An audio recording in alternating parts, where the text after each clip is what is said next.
Kesempatan ini saya ambil untuk mengumumkan satu lagi kejayaan polis hasil daripada risikan tepat, kesungguhan, kebolehan dan mutu kerja yang cemerlang oleh polis di dalam mengumpulkan risikan yang tepat dan juga maklumat yang disalurkan oleh orang ramai. Ini adalah berkenaan dengan satu laporan polis yang dibuat oleh Datuk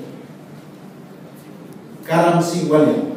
Saya ingat kita semua tahu Datuk Karam Singh Walia ni rumah beliau di Kelang.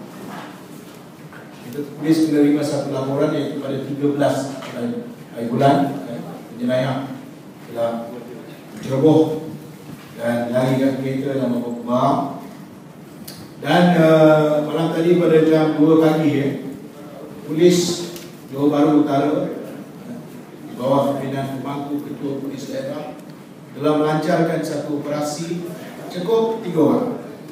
Ketiga-tiga ni, satu daripada mereka dikendaki oleh polis. Jadi pandai-pandai upaya wafat jatuh.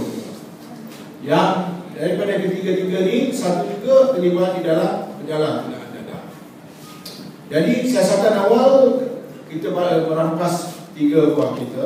Satu daripadanya ialah kepunyaan Datuk Karam Singh dan banyak lagi banyak lagi peralatan pecah rumah, TV dan pelbagai.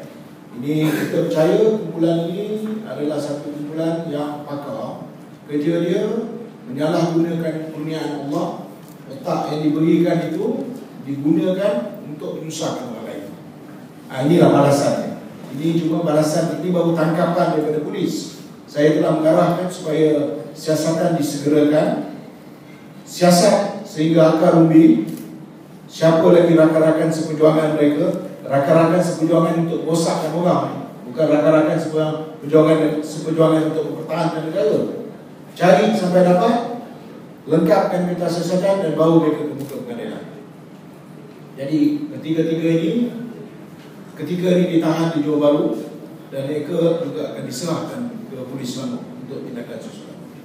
Jadi saya ucapkan tahniah kepada Pegawai Johor Bahru Utara dan juga Ketua Jabatan Susulan Wilayah yang menyelia siasatan kes ini, dan terima kasih juga kepada masyarakat yang telah menyalurkan laporan.